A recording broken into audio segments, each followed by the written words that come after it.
அங்கு நேரு உள் விளையாட்டு அரங்கிற்குள் நுழைந்த விஜயின் முதலமைச்சர் கான்வாய் வாகனத்தில் இருந்து அவர் வெளியேறிய போது மேடைக்கு வரக்கூடிய அந்த காட்சிகளை பார்த்துக் கொண்டிருக்கிறோம். 9 பேர் கொண்ட அமைச்சர் பட்டியல் வெளியாகி இருக்கிறது. இதில் திரு மயிலாப்பூர் சட்டமன்ற உறுப்பினர் வெங்கட் ரமணன் அமைச்சராக பொறுப்பேற்பார் என அறிவிக்கப்பட்டிருக்கிறது. இதே போல சிடிஆர் நிர்மல்குமாரும் அமைச்சராக பொறுப்பேற்கிறார். ராஜ்மோகன் வெலும்பூர் தொகுதி சட்டமன்ற உறுப்பினர் ராஜ்மோகன் மற்றும் சீமானை தோற்கடித்த டாக்டர் டி.கே. பிரபு காரைக்குடி சட்டமன்ற உறுப்பினர் பிரபுவும் அங்கு அமைச்சராக பொறுப்பேற்பார் என அறிவிக்கப்பட்டிருக்கிறது. இதே போல செல்வி கீர்த்தனா அவரும் அமைச்சராக பொறுப்பேற்கிறார். 9 பேர் அமைச்சரவை பட்டியல் வெளியிடப்பட்டிருக்கிறது. இதில் புஷி ஆனந்த், ஆதவ் அர்ஜுனா, அருண்ராஜ், செங்கோட்டையன், வெங்கட் ரமணன், நிர்மல்குமார், ராஜ்மோகன், டி.கே. பிரபு மற்றும் செல்வி கீர்த்தனா ஆகிய 9 பேரும் தமிழக வெற்றி கழகத்தின் முதல் அமைச்சரவை பட்டியலில் இடம்பெற்றிருக்கிறார்கள். அங்கு நேரு உள் விளையாட்டு அரங்கில் நுழைந்த ஜோசப் விஜய்க்கு அங்கு காவல்துறை அதிகாரிகள் அங்கு அவருக்கு வரவேற்பு அளிக்கக்கூடிய காவல்துறை டிஜிபி உள்ளிட்டோர் வரவேற்பு அளிக்கக்கூடிய அந்த காட்சியை இப்போது நாம் பார்த்துக் கொண்டிருக்கிறோம். முதலமைச்சராக பொறுப்பேற்க உள்ள விஜய் இப்பொழுது நேரு உள் விளையாட்டு அரங்கிற்கு வருகை புரிந்திருக்கக்கூடிய அந்த காட்சியை தான் இப்போது நாம் பார்த்துக் கொண்டிருக்கிறோம். 9 பேர் கொண்ட அமைச்சரவை பட்டியல் வெளியிடப்பட்டிருக்கிறது.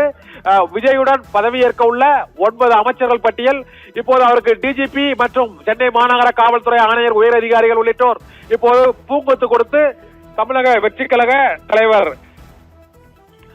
விஜய்க்கு இப்போது முதலமைச்சராக பொறுப்பேற்க உள்ள விஜய்க்கு அங்கு வரவேற்பு அளிக்கக்கூடிய அந்த காட்சியும் தமிழக வெற்றி கழகத்தின் நிர்வாகிகளும் அங்கு விஜயை வரவேற்று அழைத்து செல்லக்கூடிய அந்த காட்சிகளை தான் இப்போது பார்த்துக் கொண்டிருக்கிறோம்.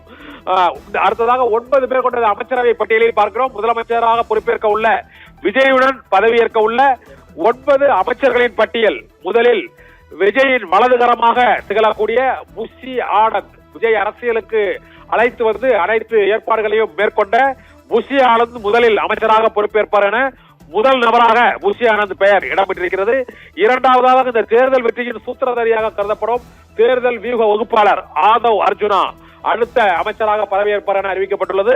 அடுத்ததான் டாக்டர் அருண்ராஜ் வருவாய்த்துறை அதிகாரியாக இருந்து அங்கு விருப்ப வழி பெற்ற அருண்ராஜ் அவர் அடுத்த அமைச்சராக பதவியேற்பார் என அறிவிக்கப்பட்டிருக்கிறது. இதே போல கோபிச்செட்டிப்பாளையத்தில் வென்ற கே. செங்கோட்டையன் அவரும் அமைச்சராக பதவியேற்பார் என அறிவிக்கப்பட்டிருக்கிறது. நேரு உள் விளையாட்டு அரங்கிற்கு வருகை புரிந்துள்ள விஜய்க்கு அங்கு காவல்துறை அதிகாரிகளும் மற்றும் அந்த கட்சியின் நிர்வாகிகளும் அவருக்கு வரவேற்பு அளிக்கக்கூடிய அந்த காட்சிகளை தான் இப்போது நாம் பார்த்துக் கொண்டிருக்கிறோம். இப்போது அமைச்சராக பொறுப்பேற்றுள்ள புஷி ஆனந்த், ஆதவ் அர்ஜுனா, கேஜி திருச்செங்கோடு சட்டமன்ற உறுப்பினர் அருண்